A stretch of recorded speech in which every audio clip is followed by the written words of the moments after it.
मैं सी अपनी जैन आपका स्वागत करता हूं आपके अपने यूट्यूब चैनल पर। दोस्तों आज की वीडियो यहाँ पर जीएसटी के नए जजमेंट को लेकर है। यहाँ पर जो है 10 करोड़ की जो डिमांड है उसमें एसएससी को काफी बड़ी रिलीफ दी गई है।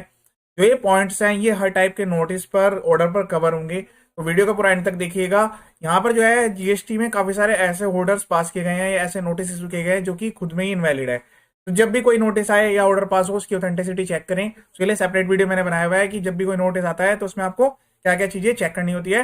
काफी बार ऐसा हुआ है कि जो नोटिस है वो अपने आप में इनवैलिड है, जैसे अगर लैक ऑफ जुडिक्शन है या फिर उसके अलावा जो है प्रॉपर डी नंबर मेंशन नहीं है। इसी टाइप के काफी सारे एग्जांपल्स है जो कि मैंने आपको अलग अलग वीडियोज में प्रोवाइड किए हैं।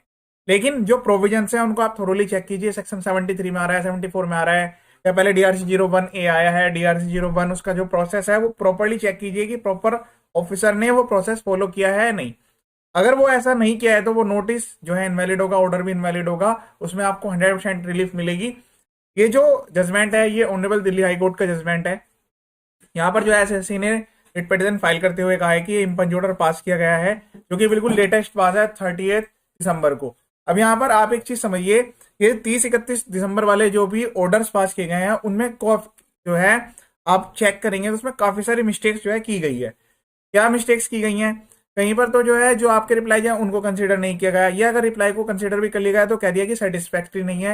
या फिर काफी जगह पे ऐसा भी हुआ कि रिप्लाई तो कंसीडर कर लिया, उनको समझ भी आ गया, लेकिन फिर भी उन्होंने डिमांड कंफर्म कर दी बिना कुछ लिखे हुए, अनरीजन ऑर्डर पास कर दिया, स्पीकिंग ऑर्डर पास नहीं करा। काफी सारे ऐसे सारे डिसीजन आए हुए हैं, तो आप वीडियो जरूर देखिएगा, आपको भी खुद से पॉइंट मिलेंगे। अब उन्होंने कहा कि जी इसके लिए सितंबर में नोटिस आया था, उसमें डिमांड प्रपोज की गई थी 10 करोड़ रुपए की डिमांड है ये। आप देखिए 10 करोड़ की कितनी हैवी डिमांड लगाई गई है, इसमें पेनल्टी इंटरेस्ट सब कुछ इंक्लूड है। ऑर्डर जो है सेक्शन 73 में पास हुआ है।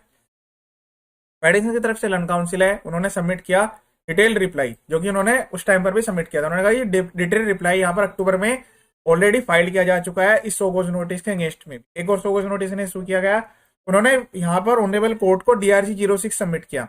देखिए ये अपना में एक यूनिक जजमेंट है, आपसे पहले जितने भी जजमेंट आए थे वहां पर एसएससी ने DRC-06 सबमिट नहीं किया था। यहाँ पर उन्होंने इस बार ऑनरेबल कोर्ट को चीज सबमिट दी है कि सर देख लीजिए, यहाँ पर इन्होंने डिटेल्ड रिप्लाई सबमिट किया है और वो भी 11 तारीख को, 11 दिसंबर। इतना ज्यादा टाइम लेने के बाद भी का जो नोटिस का जो ऑर्डर पास होता है लास्ट में 30 दिसंबर को किया जाता है, जो कि जल्दबाजी में ऑर्डर पास हो रखा है। अब यहाँ पर DRC-06 में डिटेल्ड रिप्लाई है, पार्टी वाइज डिटेल सबमिट हो रखी है, रिटर्न फाइलिंग स्टेटस सबमिट हो रखा है, लेकिन फिर भी ये चीज कंसिडर नहीं हुई। इसके बाद एसएससी ने फर्दर एक और रिप्लाई किया, वो उन्होंने 21 दिसंबर को किया, मतलब 11 तारीख को रिप्लाई था, फिर उसके बाद 21 तारीख को रिप्लाई हुआ यहाँ पर, जिसमें उन्होंने अपने जो भी सबमिशंस थे उनको रिपीट किया, कहा कि जो सबमिशंस पहले दिए हैं वो भी करेक्ट है। हाउएवर द इम्पंज ऑर्डर, जो कि इम्पंज ऑर्डर पास हुआ है उसमें ये कंसिडर नहीं हुए रिप्लाई जो कि पेटिशनर ने सबमिट किए। और एक जो है क्रिप्टिक ऑर्डर, मतलब ऐसे ही अपनी मर्जी से कुछ भी बनाकर जो है रिकॉर्ड अपलोड कर दिया गया। एसएससी का जो डाटा है, एसएससी का जो रिकॉर्ड है वो सेटिस्फैक्ट्री नहीं है, और जो मेरिट्स हैं वो भी कंसिडर नहीं की गई। अब यहाँ पर इस वाले जजमेंट में ये चीज आप समझिएगा कि जो सोगोज नोटिस आए उनके डिटेल रिप्लाई यहाँ पर एसएससी ने सबमिट किए, और उन्होंने प्रॉपर डिस्क्लोजर जो है ऑनरेबल कोर्ट को भी दिए।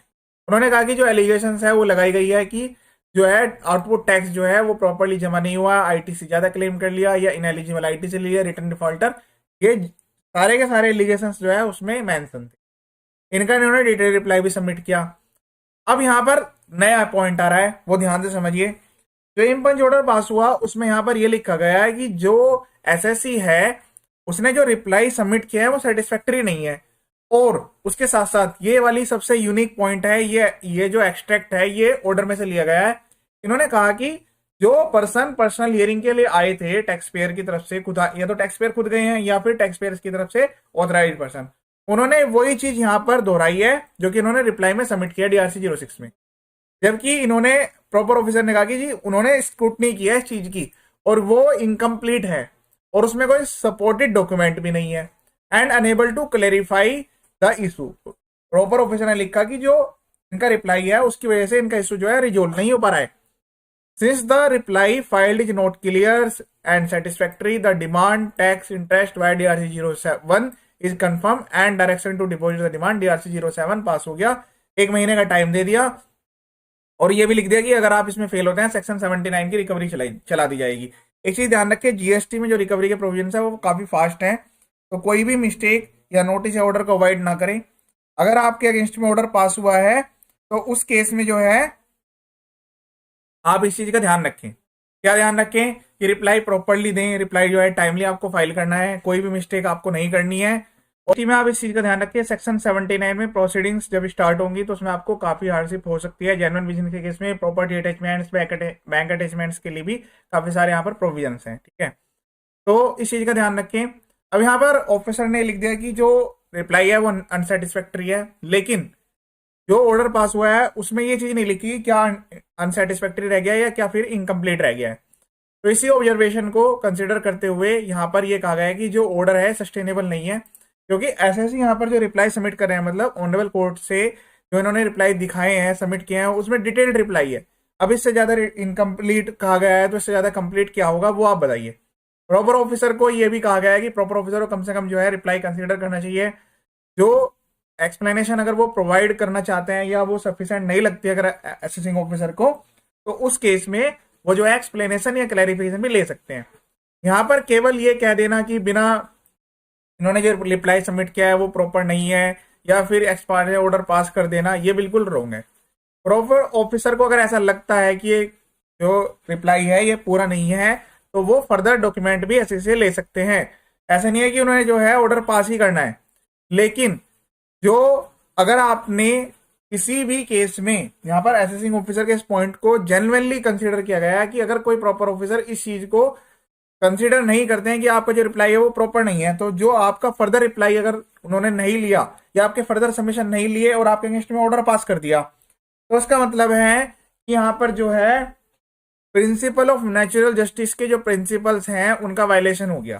ठीक है, और अगर यहाँ पर ऐसा नहीं हुआ है तो इसका मतलब है कि आपको जो है अपॉर्चुनिटी प्रोवाइड नहीं की गई। ठीक है, अब यहाँ पर इस टाइप के जो भी ऑर्डर्स या फिर जो भी नोटिस आए हैं आपके अगेंस्ट में, अगर आपको उसमें अपॉर्चुनिटी प्रोवाइड नहीं की गई है, अपनी बात कहने का आपको मौका नहीं मिला है, तो सारे के सारे यहाँ पर इनवैलिड हो जाएंगे इस वाले जजमेंट की हेल्प से। सेम स्टेट में तो है ही, ये अदर स्टेट में भी कंसिडरेबल है और अलग अलग स्टेट्स में ऑनरेबल हाई कोर्ट्स ने काफी सारे ऐसे डिसीजन दिए हैं। यहाँ पर जो है ऑर्डर को कहा गया है कि ऑर्डर जो है सस्टेन नहीं करेगा, इसलिए ऑर्डर को जो है यहाँ पर क्वेश कर दिया गया और जो मैटर है वो प्रॉपर ऑफिसर को रेमिट बैक किया गया है री एजुकेशन के लिए कि वो इसके रिगार्डिंग जो है प्रॉपरली वेरीफाई करेंगे। इनको सबमिशन के लिए जो है टाइम लिमिट भी दी गई है और जो इम्पंज ऑर्डर है उसको सेटिसाइड कर दिया गया है। उन्होंने कहा कि जो ये इस बार अगर आपको फिर से ऐसा लगेगा कि इनका जो रिप्लाई है वो इनकम्प्लीट है, प्रॉपर नहीं है, तो आप इनसे प्रॉपरली डॉक्यूमेंट लेंगे। ये डायरेक्शन भी इसमें पास कर दी गई टाइम लिमिट के साथ। On such intimation being given petitioner self furnish, और पेटिशनर जो है अपना रिप्लाई यहाँ पर सबमिट करेंगे री एजुकेटर को केस, उसमें भी टाइम दिया गया और पर्सनल हियरिंग भी इसमें दी जाएगी। यहाँ पर ये चीज बिल्कुल कंफर्म की गई है कि इस ऑर्डर से यहाँ पर ये चीज नहीं होगी कि इसमें मेरिट्स ली जाएंगी, मतलब जो एसएससी के राइट्स हैं और जो डिपार्टमेंट की तरफ से उनके राइट्स हैं, जो प्रोविजंस में लॉ में लिखा हुआ है वो सब के सब रिजर्व्ड है। मतलब दोनों साइड से एसएससी जो है अपने जो सबमिशन है उनको पूरा कंप्लीट करेंगे, पर्सनल हियरिंग का उनको चांस मिलेगा। इसी तरह से जो असेसिंग ऑफिसर है वो लॉ के अकॉर्डेंस जो है वो यहाँ पर ऑर्डर पास करेंगे। तो ये था लेटेस्ट जजमेंट। इसको वीडियो को शेयर भी कीजिएगा। ये टाइप के काफी सारे वीडियोस मेरे यूट्यूब चैनल पर अवेलेबल हैं, आप वीडियो देखेंगे आपको 100% बेनिफिट मिलेगा। ये वीडियो देखने के लिए